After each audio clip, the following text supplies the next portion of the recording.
नमस्कार, good morning, सुप्रभात। Online class में सभी का स्वागत, अभिनंदन है।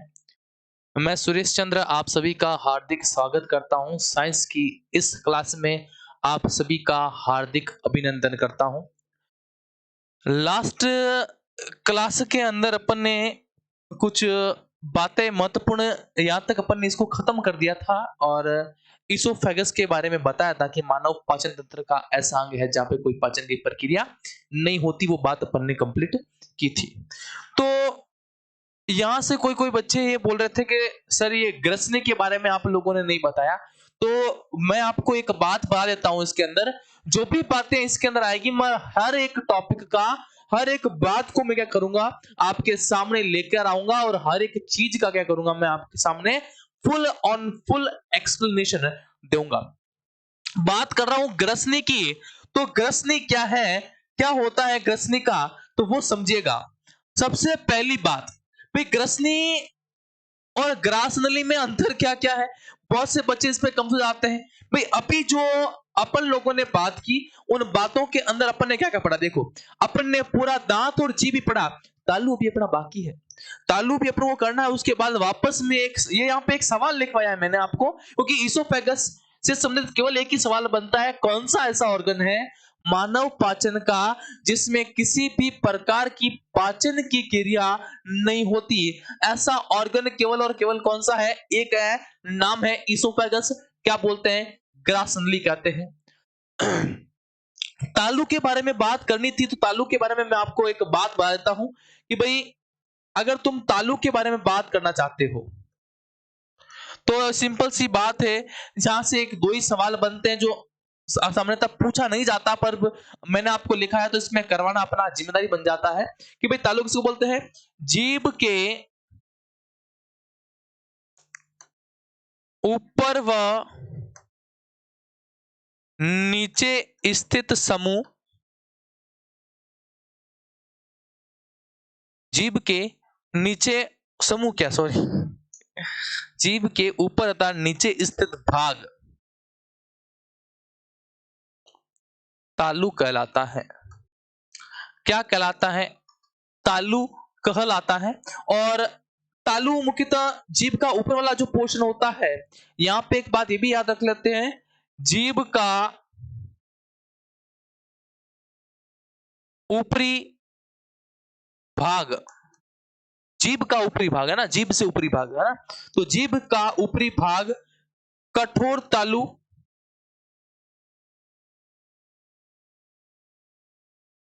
कहलाता है। और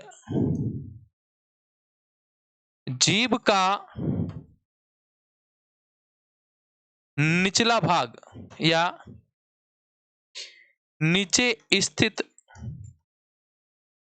नरम भाग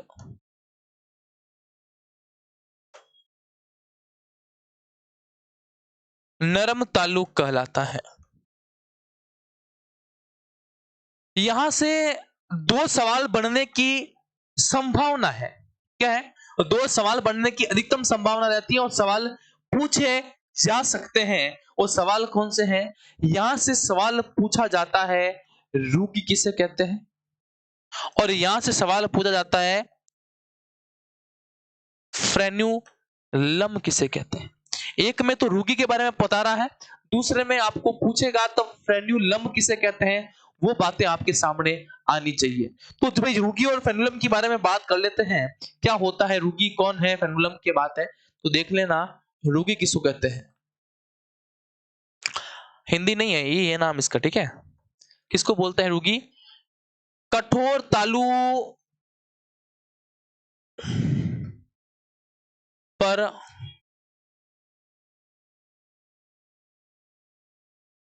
पाए जाने वाले उभार को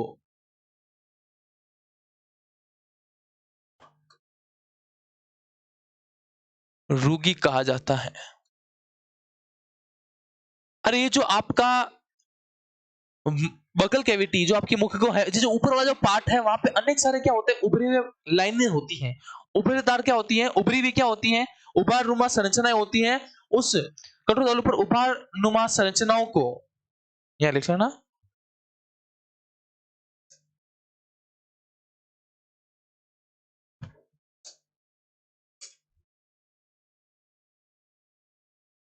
उभारनुमा संरचनाओं को रुगी कहा जाता है। इसके बारे में एक अगर लाइन पूछें तो क्या बोलोगे? मांसाहारी जीवों में रुगी अधिक विकसित होती है। अब यहां से एक सवाल पूछ लिए आपसे, रुगी का काम बताओ भाई, काम बताओ इसका। तो कार्य क्या है वो देख लो। कार्य क्या है? भोजन को मुख गुहा से बाहर फिसलने से रोकना। तो इसका मतलब बाहर तो तभी उनके फिसलेगा जो मांसाहारी जीव होते हैं। तो मांसाहारी जीव जो मांस खाते हैं उनके भोजन मुख से बाहर नहीं निकले, इसलिए उनमें अधिक विकसित होती है रुगी। आ गया समझ में? दूसरा एक सवाल आपके सामने बनकर आ जाता है, वो क्या आ जाता है? फ्रेन्यूलम का।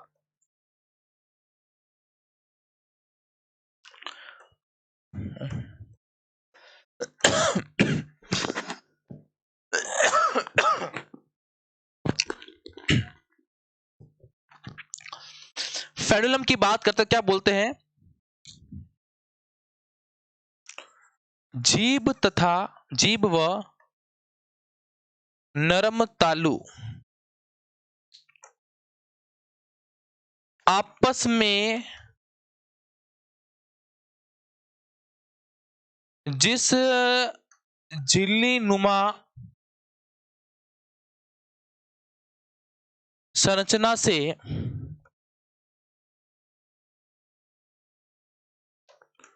जुड़ी रहती हैं, उस झिल्ली को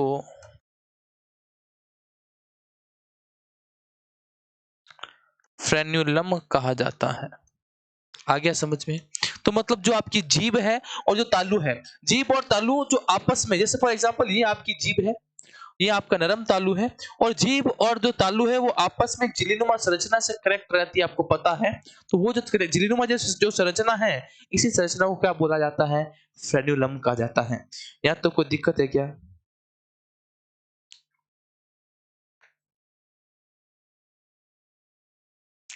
अरे यहाँ तो कोई दिक्कत, ये बातें किसके संदर्भ में हो गई?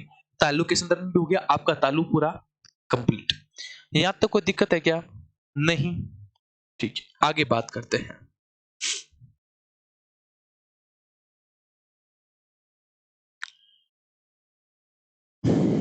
अब एक बात आता है, देखो, मुख गुहा आपका पूरा हो गया। मुख गुहा के बाद में नंबर आता है ग्रास नली का।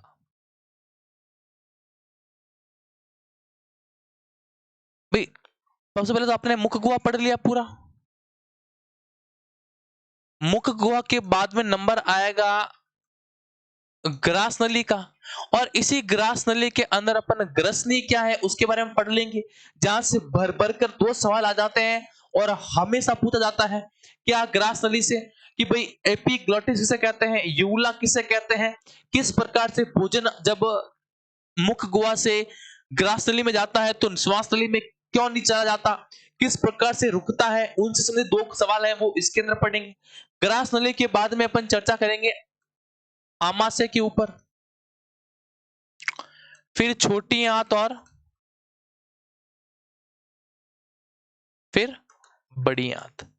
ये मुख्य मुख्य बातें हैं। वापस एक बार याद दिला रहा हूं, अपने को ये पढ़ना है। बात कर ले, सबसे पहला तो ये तो सब कुछ हो चुका है। अब बात करते हैं दूसरे नंबर पर। देखो सबसे पहला तो अपन ने क्या किया? मुख गुहा किया ना। अब नंबर आ जाओ।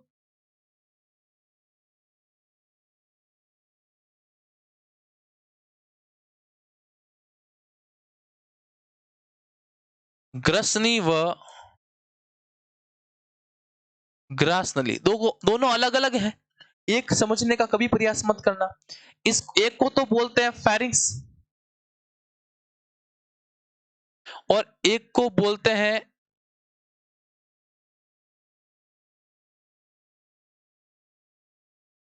इसोफेगस। एक का नाम फेरिंक्स है तो दूसरे का नाम क्या है? इसोफेगस है। क्या होता है, एक आपको मैं डायग्राम के द्वारा समझा रहा हूं।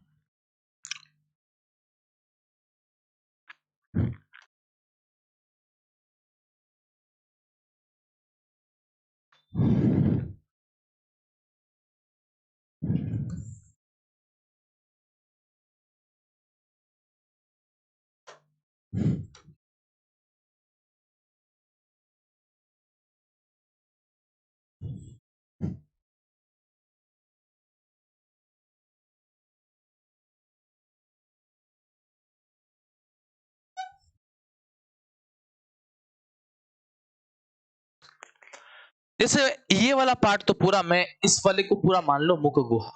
ये जो इतना पार्ट है ना, इसमें दांत, जीभ और तालू सब आ जाएंगे। ये वाला पार्ट तो पूरा किसके अंदर आ गया?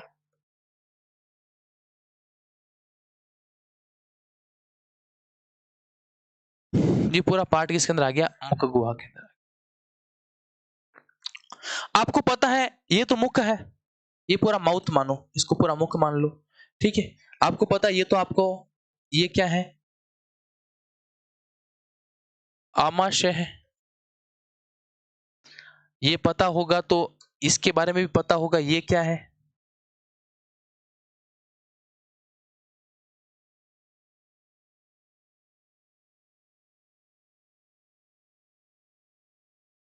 ये कहलाएगी ग्रास नली। तो ग्रसनी कौन सी है? तो समझिएगा, आपको पता है अगर हमारी ये ग्रास नली है तो उसी के जस्ट पीछे ये आपका मुख गुहा है, उसके ऊपर ही तो क्या है? नासा छिद्र है। ये मुख गुहा, उसके ऊपर नासा छिद्र। नासा छिद्र और मुख गुहा दोनों आपस में पैरेलल चलते हैं, और पैरेलल चलते हैं इसका मतलब क्या हो गया? इसी के पीछे ही क्या चलेगी? श्वास नली चलती है।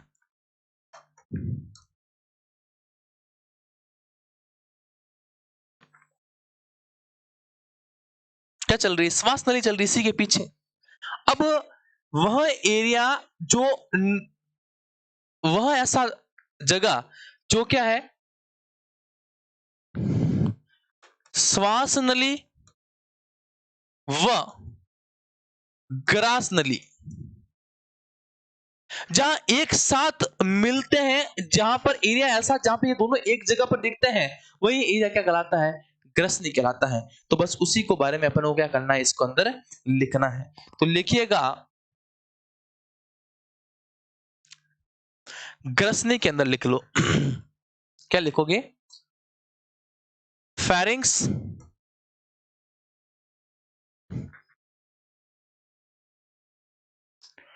फेरिंग्स मतलब क्या हो गया? ग्रसनी हो गया बेटा। क्या लिखोगे? मुख गुहा का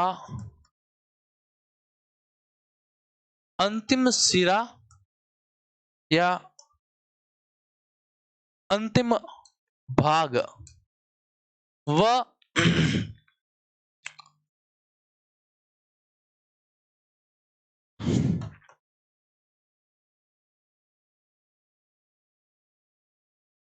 श्वास नली का संगम बिंदु, लिख देना जंक्शन पॉइंट।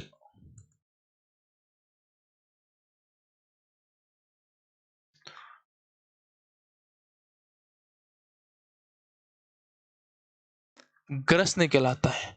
तो बच्चे सोच रहे होंगे सर ये मामला यहां तक तो ठीक है, पर सवाल क्या आएगा?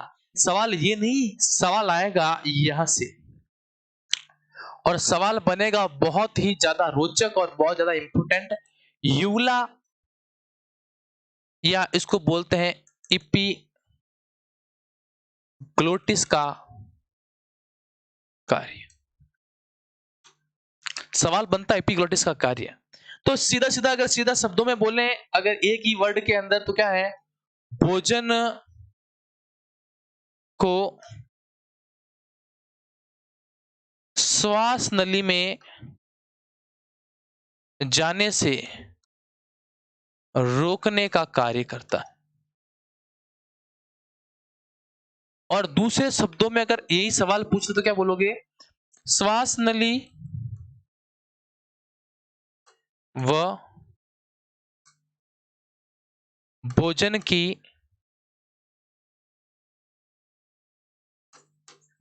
पथ की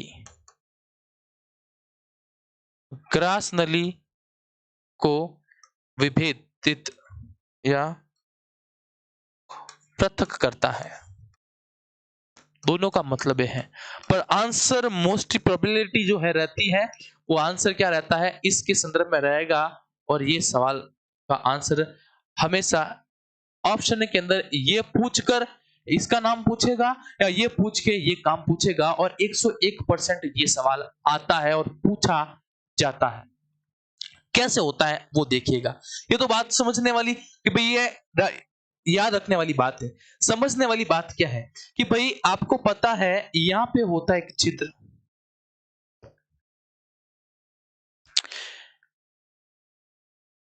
ठीक है, ये तो आपकी क्या है, ग्रास नली। इसके पीछे ही एक सिस्टम चल रहा है, वो वाली नली कौन सी कहलाएगी, श्वास नली। ये वाली जो नली है वो तो क्या कहलाएगी, आगे वाली तो क्या कहला रही है,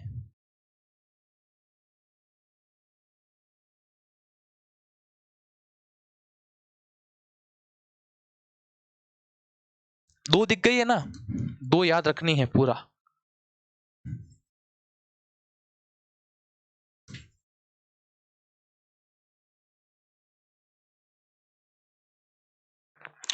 इसे क्या देख लो, ये वाली पीछे जो चल रही है वो श्वास नली, आगे जो चल रही ग्रास नली। कभी कभी आपको देखा होगा आपने, जब जो आपको जुकाम हो जाता है बहुत ही हार्ड, और उस जुकाम के अंदर आप सांस नहीं ले पाते नाक की सहायता से, और ऐसी स्थिति में फिर तुम क्या करते हो, मुख से सांस लेते हो। तो मुख से सांस लेते हो, मुख से सांस जाती कहां पर है, क्यों जाती है, यहां पर है। ये जो आपको चित्र दिख रहा है ना, ये जो आपको चित्र दिख रहा है, ये चित्र कहलाएगा श्वसन छिद्र कहलाता है। क्या कहलाता है, ये वाला जो एरिया है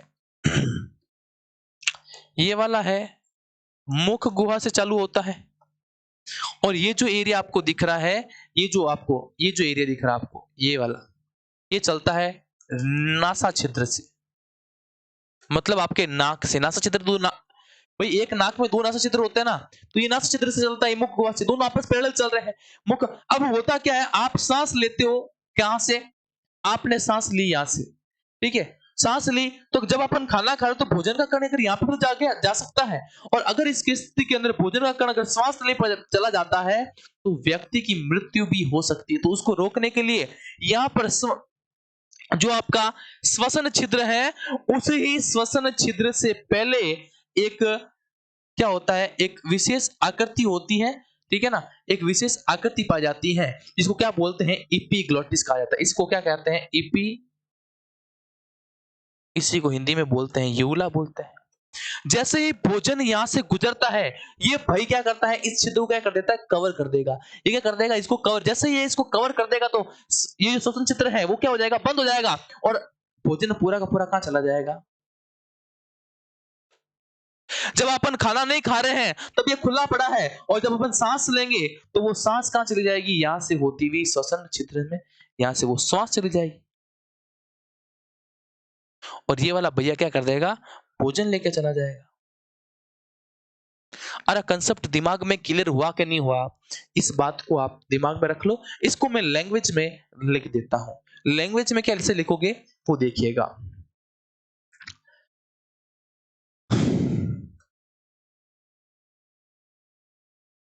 मुख गुहा के अंत में या फेरिंग्स मतलब ग्रसिका, फेरिंग्स वाले स्थान पर श्वसन छिद्र पाया जाता है। श्वसन छिद्र के आगे एक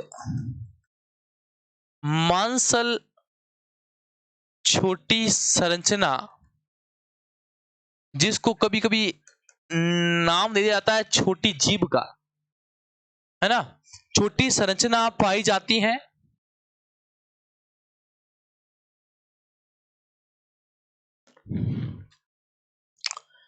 जिसे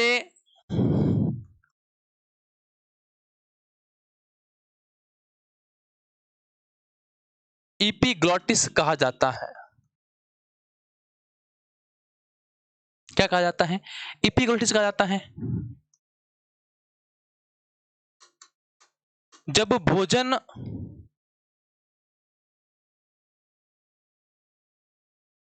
ग्रसिका से ग्रास नली की ओर जाता है तो इपीग्लॉटिस ग्रसिका में पाए जाने वाले श्वसन छिद्र को बंद कर देती हैं। परिणाम स्वरूप भोजन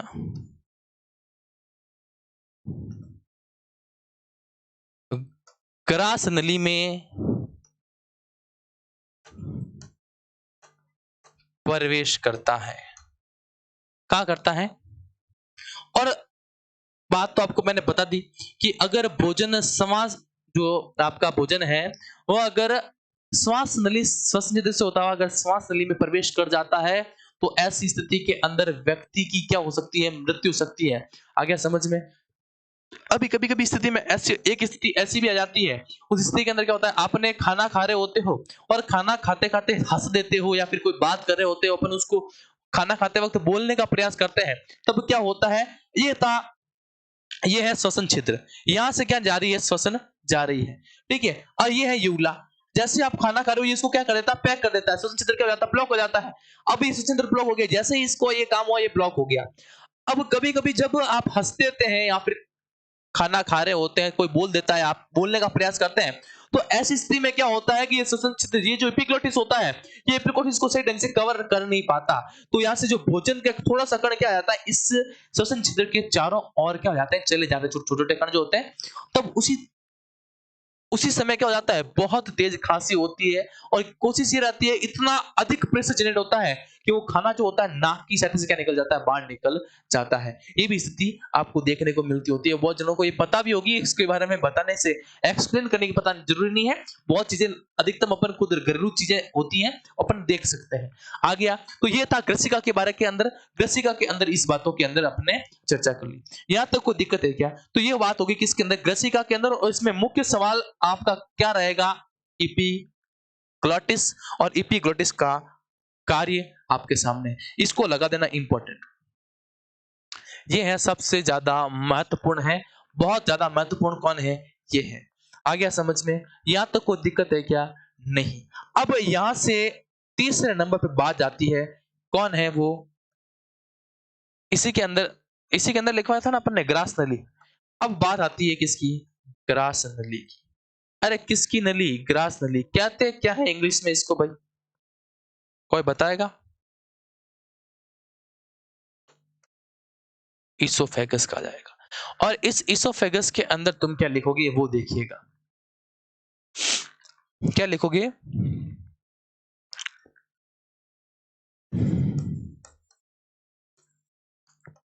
ग्रसिका से होता हुआ भोजन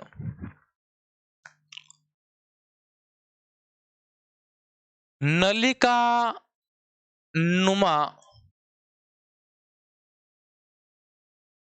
संरचना में प्रवेश करता है, जिसे ग्रास नली कहते हैं। क्या कहा आपने? ग्रास नली। इसका सवाल तो मैंने आपको पहले ही टाइम में लिखवा दिया था। वो सवाल क्या था, इंपॉर्टेंट लगा के लिखवाया था मैंने आपको। मानव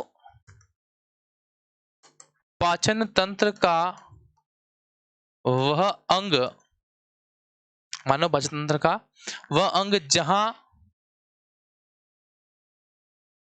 कोई भी पाचन क्रिया नहीं होती। कौन है भाई वो? ईसोफेगस है। आ गया समझ में? यहां तक कोई दिक्कत है क्या? यहां से ईसोफेगस में ये तो बात आ गई, पर पाचन क्रिया होती नहीं है, भोजन गति कैसे करता है ये भी पूछ जाता है। तो यहां से भोजन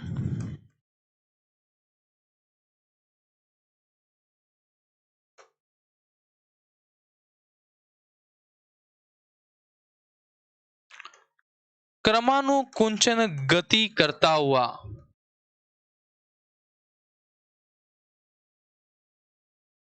आमाशय में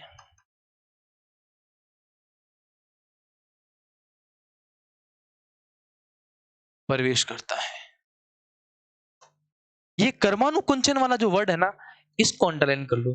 यहां से सवाल पूछा जाता है, यहां से सवाल पूछा जाता है, और बकायदा उस सवाल के बारे में भी आपको मैं अभी लिखवाऊंगा कि सवाल क्या आया हुआ है। ठीक है, एलडीसी में सवाल ये पूछा गया कि ग्रास नली में भोजन की गति होती है, कैसी होती है? कर्मानुकुंचन। तो यहां लिख लेना, यहां पे क्या लिखोगे देखना।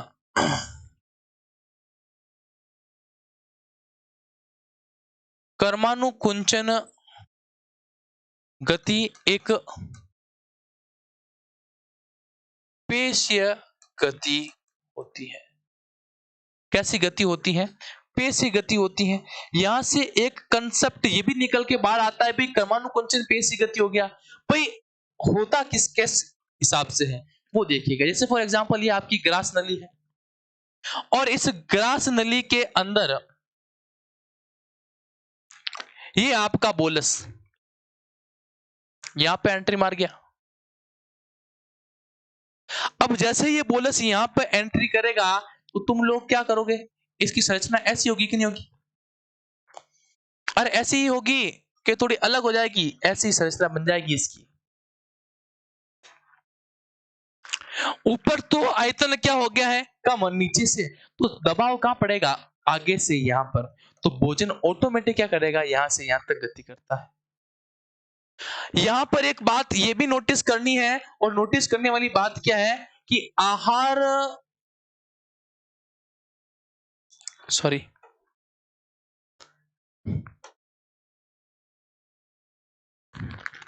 तो ग्रसनी की बात करें अपन, तो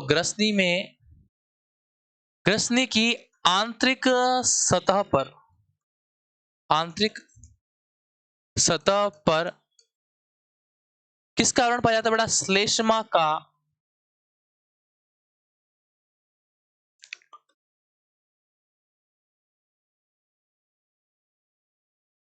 आवरण पाया जाता है। किसका आवरण पाया जाता है? श्लेष्मा का आवरण पाया जाता है। और इसी कारण से श्लेष्मा का आवरण पाया जाता है, तो यहाँ पे क्या होगा, इसके चारों ओर क्या होगी, श्लेष्मा की आवरण बना हुआ है, और श्लेष्मा का आवरण बना हुआ है, इसलिए भोजन कहीं नहीं अटकेगा, सीधा कहाँ जाएगा, आमाशय के अंदर एंट्री करेगा। यहाँ तक कोई दिक्कत है तो बताओ, आया समझ में? यह वाली बात कोई समस्या नहीं। अब आमाश, यहां से भोजन कहाँ जाएगा? चौथा नंबर पे आ जाता अपना आमाशय।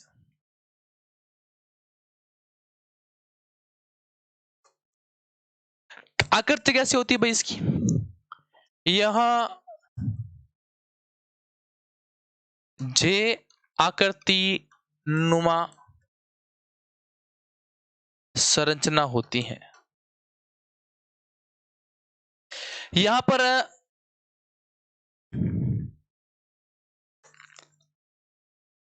आमाशय में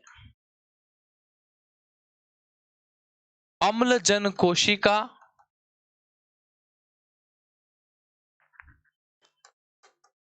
पाई जाती है। कौन सी कोशिका पाई जाती है? अम्लजन कोशिका पाई जाती है। दूसरी बात,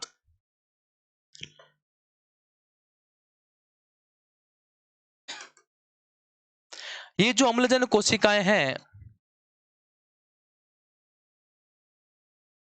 HCl का स्त्रवण करती हैं। किसका स्त्रवण करती हैं? HCl का स्त्रवण करती है।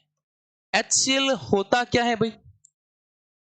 अरे आपका सवाल यही बनेगा, गारंटी 101% ये बनेगा। HCl क्या है? तो HCl को बोलते हैं हाइड्रोक्लोरिक एसिड, या फिर क्या बोल सकते हैं हिंदी में, हाइड्रोक्लोरिक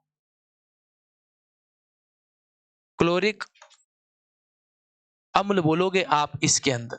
आ गया समझ में? तो अम्लाशय में अम्लजनक कोशिका पाई जाती हैं, HCl का स्त्रवण करती हैं, हाइड्रोक्लोरिक अम्ल इसका नाम हो गया। ये है अम्लजनक कोशिका के बारे में। बच्चों में भी क्या अम्लजनक कोशिका पाई जाती है क्या? बता सकते हैं कोई? तो ये एक बात याद रखना, बच्चों में आमाशय में अम्लजनक कोशिका नहीं होती है, वहां पे एक रेनिन एंजाइम होता है। कौन सा एंजाइम होता है? रेनिन एंजाइम बच्चों के अंदर पाया जाता है। आमाशय की संरचना कैसी होती है? जे आकृति नुमा संरचना होती है। अम्लजनक कोशिका पाई जाती है, HCl का स्त्रवण करती है। HCl का पूरा नाम हाइड्रोक्लोरिक अम्ल हो गया। फिर अगर और बात करें तो आमाशय के प्रमुख भाग निम्न है। अनेक भागों में बटा है, ठीक है ना? पता नहीं है, पर सच्ची बात बता रहा हूं, अनेक भागों में बटा हुआ है। एक भाग तो कहलाएगा, एक भाग कहलाएगा फंडस कार्डियक आमाशय काय या फिर बॉडी, और एक पाइलोरिक। तीन मुख्य भाग हैं, आपको दिमाग में रखने हैं। और आया कि नहीं आया समझ में? अरे कोई दिक्कत? फंडस कार्डियक आमाशय काय और पाइलोरिक।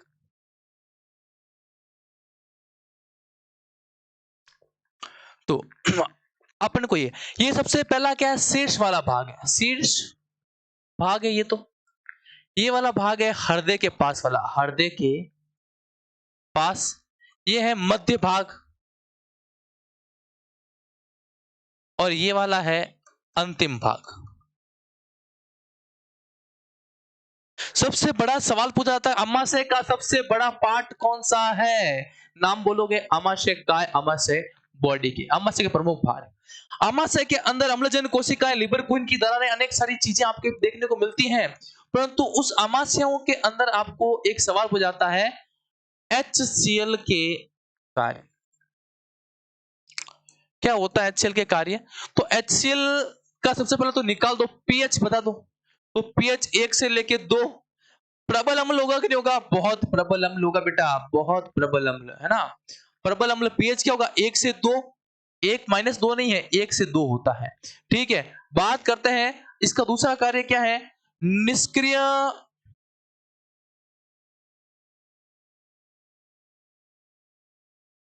एंजाइम को सक्रिय करना। और एक एग्जाम्पल यह है कि भाई भोजन को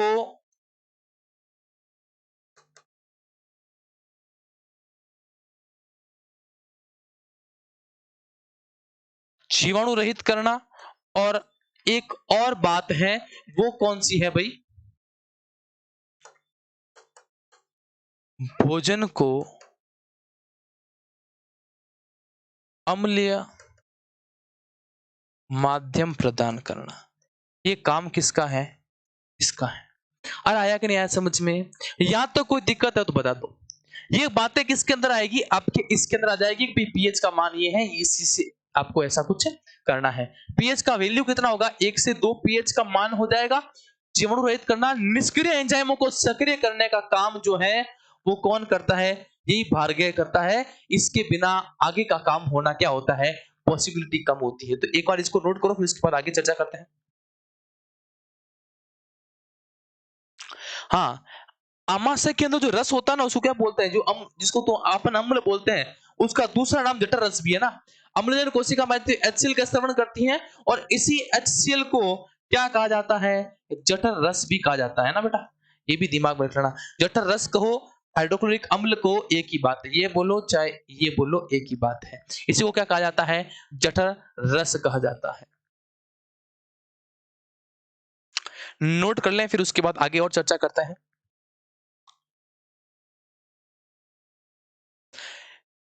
हो गया? अब देखो,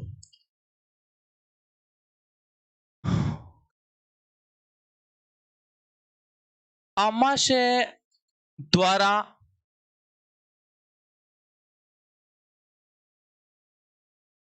भोजन अम्लीय माध्यम युक्त हो जाता है। कैसा हो जाता है? और ये अम्लीय हो गया, उसे क्या बोलते थे? जैसे मुख गुहा में जो भोजन था उसको आपने क्या बोला था? बोलस बोला था।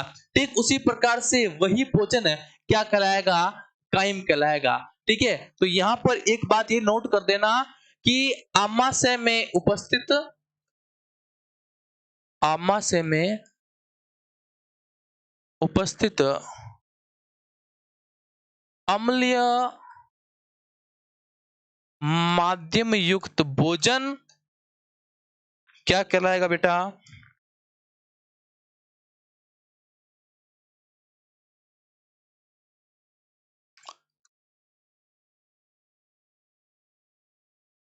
और इस बात को लगा देना इंपॉर्टेंट, इसको इंपॉर्टेंट लगा देना, इसके नीचे क्या कर दो आप? अंडरलाइन कर दो। ये है आपका इंपॉर्टेंट सवाल आमाशय के अंदर। कार्य उसके इंपॉर्टेंट थे, वो आपको बता दिए। अब बताओ, जैसे अगर ये आमाशय है,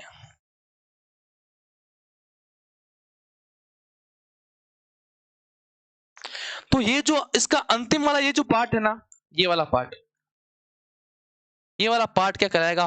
पाइलोरिक कहलाएगा।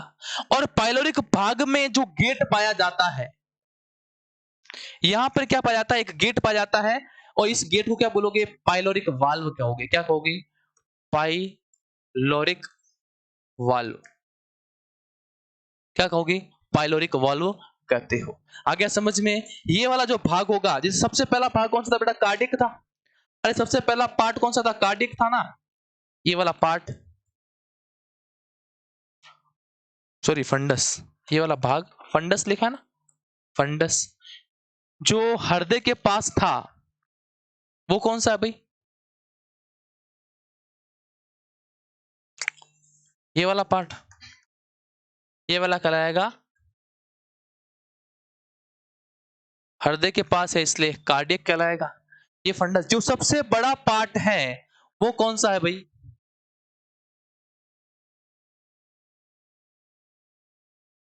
ये कहलाएगा आमाशय काय। स्टमक बॉडी इसको कहते हैं। क्या बोलते हैं? Stomach body. ये आपका इसका, यहां पर ये जो गेट है ना, इसको क्या बोलोगे? पाइलोरिक वाल्व कहोगे। ये क्या करता है? यहां से भोजन, यहां से भोजन आया, और यहां से भोजन आने के बाद में ये यहां से गति करता हुआ कहां पे जाता है? इस तरफ जाता है। पर ये गति करता हुआ जा रहा है, इनके मध्य एक जो वॉल है, उस वॉल का नाम क्या है बेटा? पाइलोरिक वाल्व कहा जाता है। तो इस बात को भी अपन क्या कर लेते हैं? नोट कर लेते, लिख लिया जाएगा कि भाई, लिख दिया ना, पाइलोरिक वॉल्व पाया जाता है। नहीं लिखा है? चलो लिख लो।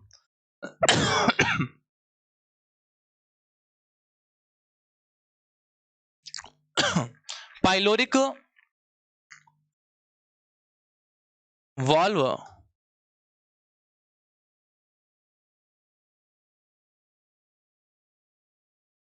आमाशय के पाइलोरिक भाग को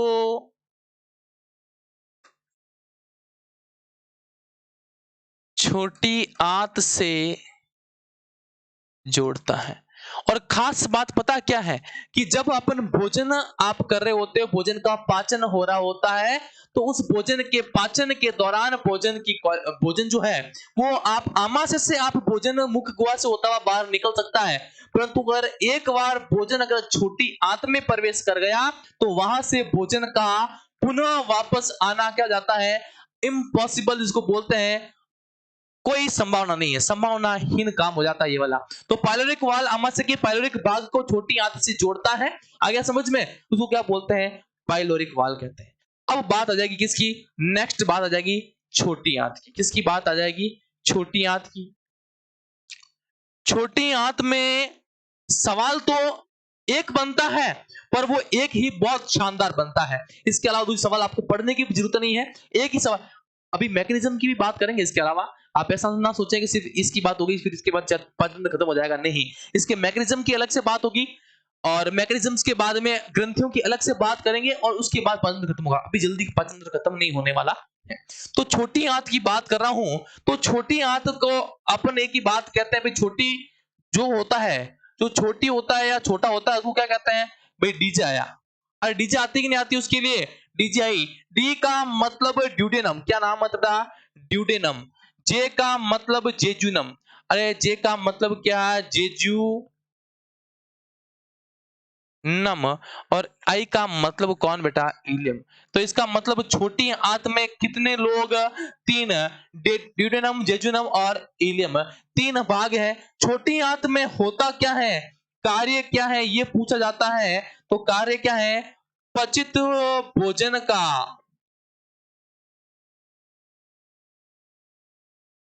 अवशोषण कोई करता है। वो कौन करता है? ये। और यहां पर जो अमाशय का है ना, यहां पे लिखना भोजन का अधिकांश पाचन। भोजन का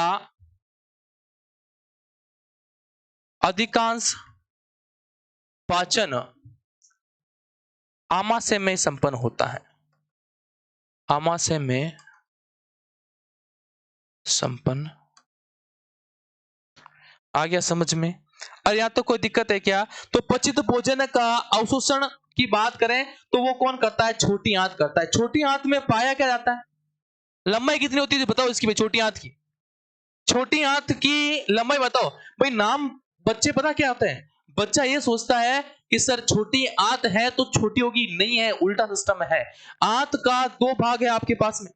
अरे आंत के अंदर जब तुम बात कर रहे होते हो तो आंत को दो भागों में बांटते हो। एक का नाम तो छोटी आंत, और एक का नाम कौन सी आंत? बड़ी आंत। छोटी आंत और बड़ी आंत। छोटी आंत इसको बोलोगे, इसकी लंबाई तो क्या होगी? इसकी लंबाई होती है अधिक। छोटी की लंबाई है अधिक, और बड़े की लंबाई क्या है? कम। उल्टा है। परंतु छोटी आंत को छोटी छोटी सी हिसाब से नहीं बताया है, क्योंकि ये जो आंत है, उस आंत की जो मोटाई है, वो मोटाई क्या होती है? कम होती है, पतली होती है। जबकि बड़ी आंत की बात करें तो बड़ी आंत की संरचना यूं होती है। अब छोटी, इसलिए इसको क्या कहते हैं? बड़ी आंत कहते हैं। इसको क्या बोलते हैं? छोटी आंत कहते हैं। और आ गया समझ में? यहां तक तो कोई दिक्कत नहीं है ना, और आनी भी नहीं चाहिए। तो इन दोनों कॉन्सेप्ट को मैं आपको सामने यहाँ पे रख दिया हूं, और जरूरत पड़ेगी तो आप यहां से भी इसको नोट कर सकते हो। आ गया समझ में? लंबाई अधिक कम। और हाँ, लंबाई की जब तुम बात करते हो तो दो बातें आपके सामने दिमाग में चलकर आती हैं। क्या आती है? दो बातें आपके सामने चलकर आती हैं। लगभग इसकी जो छोटी आंत की जो लंबाई है, सॉरी, इसकी इस छोटी आंत की लंबाई क्या होती है? अधिक होती है। और लंबाई कितनी अधिक होती है बेटा? 7 मीटर इसकी होती है। और 1 से 2 से 3 मीटर बाई किसकी होती है? इसकी होती है। दोनों बातें आपके दिमाग में डाल देना। तो पचित भोजन का अवशोषण कौन करता है? छोटी आंत करती है। और छोटी आंत इन भोजन का अवशोषण करने का श्रेय किसको दिया जाता है? भोजन का अवशोषण करता कौन है? कि भाई छोटी आंत की दीवारों पर, किसकी दीवारों पर? छोटी आंत की दीवारों पर अंगुली नुमा प्रवध पाए जाते हैं। क्या पाए जाते हैं? अंगुली नुमा प्रवध पाए जाते हैं, जिसे दीर्घ रूम या फिर विलाई। और मैं बता देता हूं आपको, यहां ये ही वो सवाल है जो हमेशा छोटी आंत से संबंधित पूछा जाता है। आ गया समझ में? तो यहां से एक दिमाग कंसेप्ट दिमाग में ये क्लियर रख देना है कि छोटी आंत की दीवारों पर अंगुली नुमा उभार पाए जाते हैं, जिसे दीर्घ रूम या विलाई कहते हैं। आ गया समझ में? अवशोषण कौन करता है? यही विलयी और माइक्रोविलयी। ठीक है, विलयी की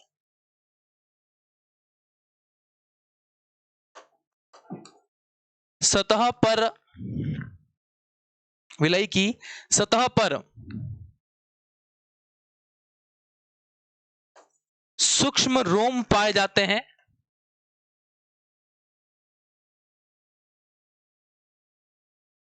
जिसे क्या कहते हैं अपन?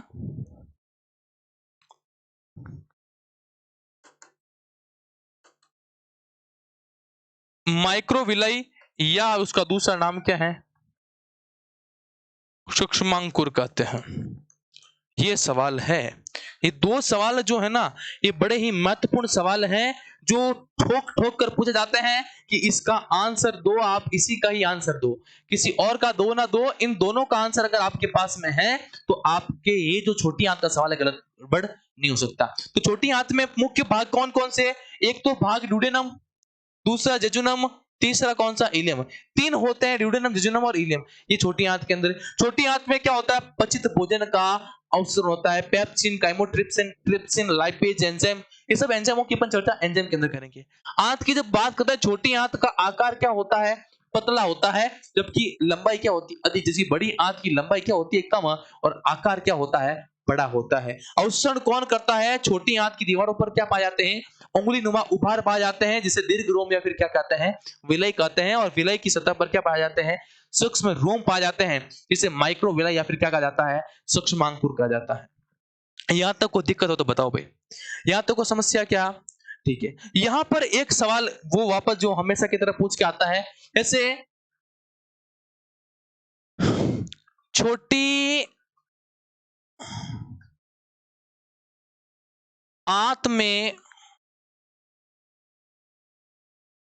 उपस्थित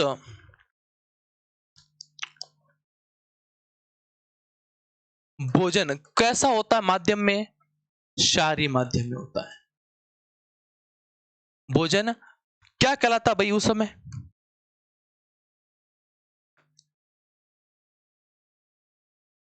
काइल कहलाता है। क्या कहलाता है? काइल।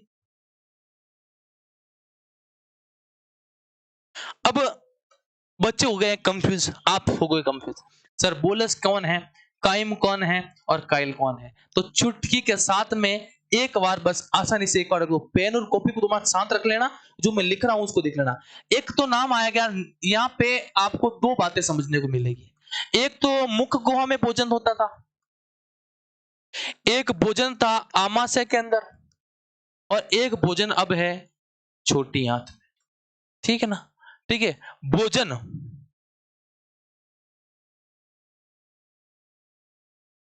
भोजन जब मुख गुहा में होता था तो उसको बोलते थे बोलस, कहते थे, बोलस कहलाता है। आमाशय में होगा तो क्या कहलाएगा? का ई म कहलाता है। और जब छोटी आंत में होगा तो का ई ल कहलाता है। आ गया समझ में? कोई दिक्कत है क्या? अरे कोई समस्या? ये बातें आपके सामने कंसेप्ट हो गए क्लियर। यहां तो कोई दिक्कत हो तो बताओ, नहीं ना? आगे चलते हैं। अब बात आ जाती है, छोटी आंत की बात तो सारी होगी। अब बात कर लेते हैं किसकी? बड़ी आंत की। किसकी बात कर रहे हैं बेटा? बड़ी आंत की बात कर लेते हैं। बड़ी आंत, तो जो बात लिखनी है वो बात में लिखा देता हूं। कौन सी बात है? कि बड़ी आंत की लंबाई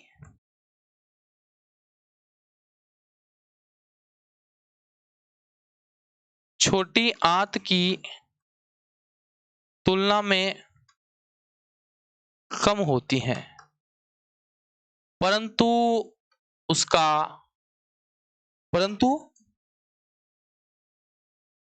इसका व्यास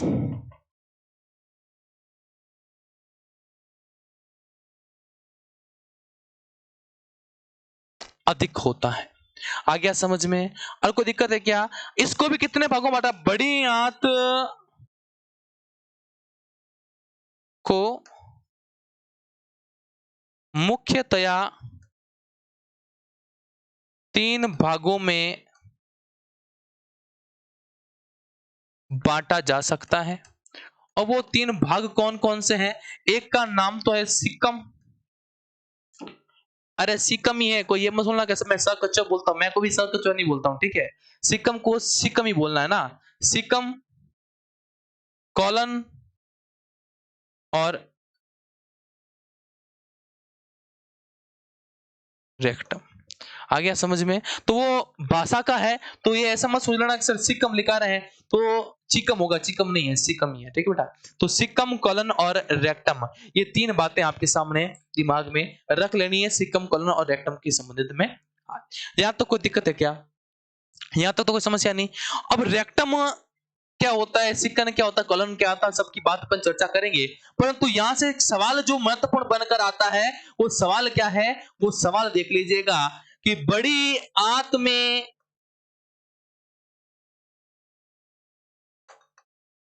किसका अवशोषण होता है? किसका अवशोषण? पूछ ले आपसे कि बड़ी आंत में किसका अवशोषण होता है, तो हमेशा एक ही आंसर दीजिएगा, दूसरा कोई आंसर देने का सोचना भी मत। आंसर क्या दोगे कि बड़ी आंत में जल तथा खनिज लवणों का क्या होता है? अवशोषण होता है। केवल या छोटी आंत में तो जो भोजन पचित हो गया है, जिस भोजन का पाचन हो गया है, उस पचित भोजन का अवशोषण तो कौन करेगा? छोटी आंत करेगी। परंतु जो जल और जो खनिज लवण है, उनके अवशोषण का कार्य की जिम्मेदारी किसके पास में है? बड़ी आंत के अंदर। तो यहां से क्या लोगे? बड़ी आंत में किसका अवशोषण होता है? अगर ये आपसे पूछे तो आंसर क्या दोगे? आंसर दोगे बेटा क्या? जल व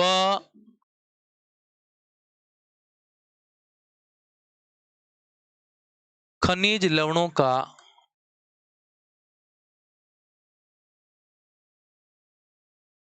अवशोषण होता है।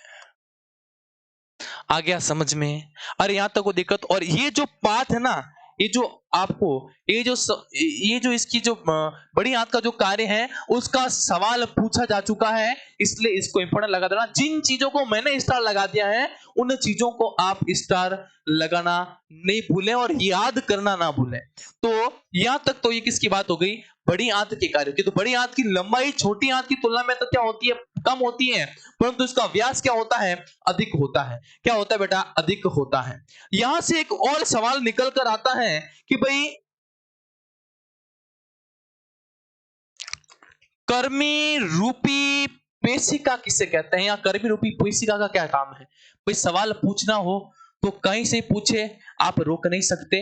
परंतु जितना अपन को आता है उतना अपन नहीं पढ़े तो वो क्या है? एक नुकसानदायक है। तो जैसे फॉर एग्जांपल कर्मी रूपी पेशिका की बात करें तो कहां पाई जाती है? तो क्या बोलोगे? बड़ी आंत में।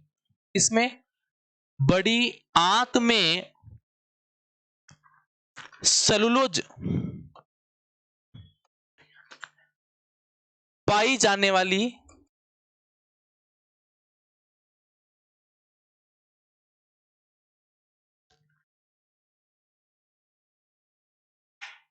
नलिका नुमा संरचना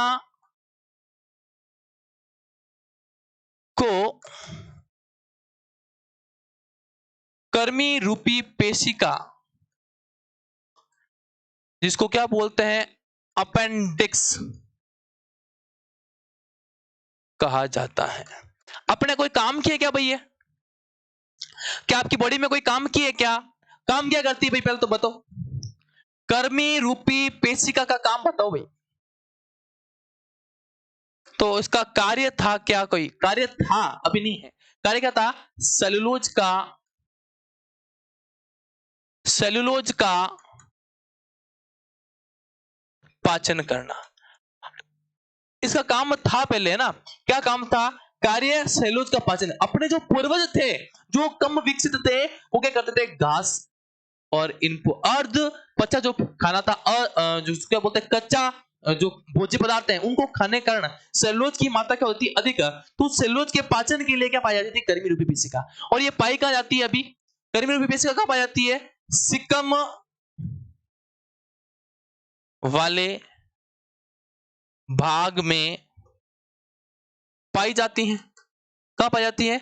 सिकम वाले भाग में पाई जाती हैं और इस सिक्कम वाले भाग के अंतर्गत क्या है, एक नलिका नुमा संरचना है जिसको बोलते हैं अपेंडिक्स। काम क्या करती थी बेटा ये? अभी क्या है ये? पाचन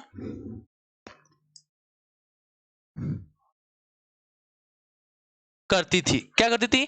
सेलुलोज का पाचन करती थी। और हाल में ये भैया इसकी स्थिति क्या है? तो अभी इसकी स्थिति क्या है? अभी यह अवशेषी अंग है। अभी यह अवशेषी अंग है। आपकी बॉडी में कोई इसका कार्य नहीं है, कोई इसकी जरूरत नहीं है। ये क्या है? अभी इसकी स्थिति में आ गया समझ में। कहां पाई जाती है? इसके अंदर पाई जाती है। आ गया समझ में। तो कर्मी रूपी कोशिका कौन से भाग में पाई जाती है? सिकम वाले भाग में पाई जाती है। आ गया समझ में। और कोई दिक्कत है क्या?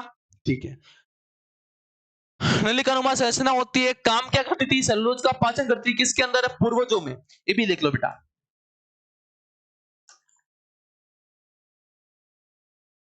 पूर्वजों में क्या करती थी? सेलुलोज का पाचन करती थी। और अभी ये क्या है? अवशेषी अंग। अवशेषी अंग किसको बोलते हैं? वे अंग जो आपकी बॉडी में उपस्थित तो हैं परंतु वो किसी काम के नहीं है। क्या लिखोगे? वह अंग जो आपके शरीर में उपस्थित हैं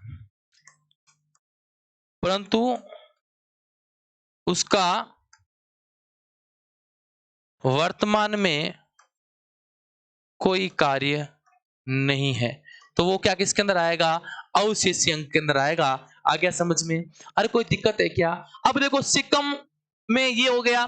कॉलन रेक्टम क्या होता है? रेक्टम को बोला जाता है मलाशय। क्या बोला जाता है? इसको बोला जाता है मलाशय। क्या बोला जाता है?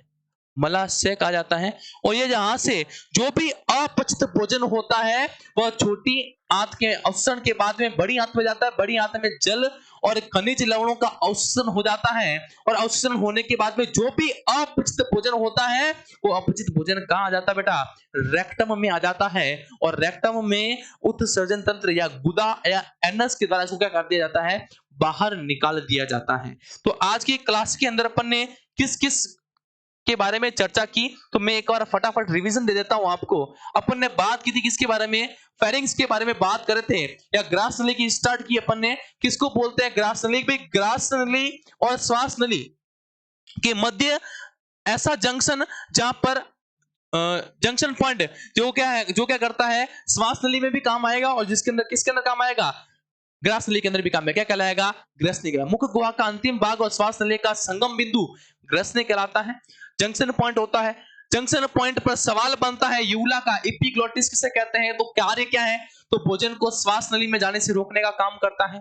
आपके सामने समझा दिया था। उसके बाद में बताया कि भाई श्वसन छिद्र में अगर भोजन चला जाता है तो किस प्रकार से वो उसको कवर करता है। एपिग्लोटिस छोटी जीभ भी कहलाती है।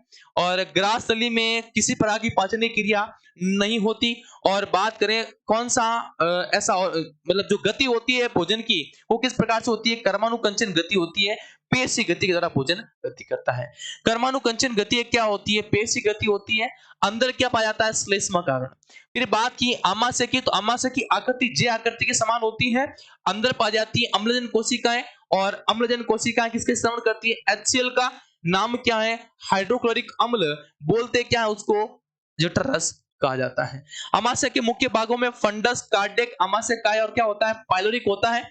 सबसे टॉप पर जो होता है वो शीर्ष भाग फंडस कहलाता है। हृदय के पास वाला कार्डियक कहलाएगा। बीच वाला अमाशय काय कहलाएगा। अंत वाला पाइलोरिक कहलाएगा। अमाशय में क्या पाया जाता है? HCl पाया जाता है। HCl का काम क्या है?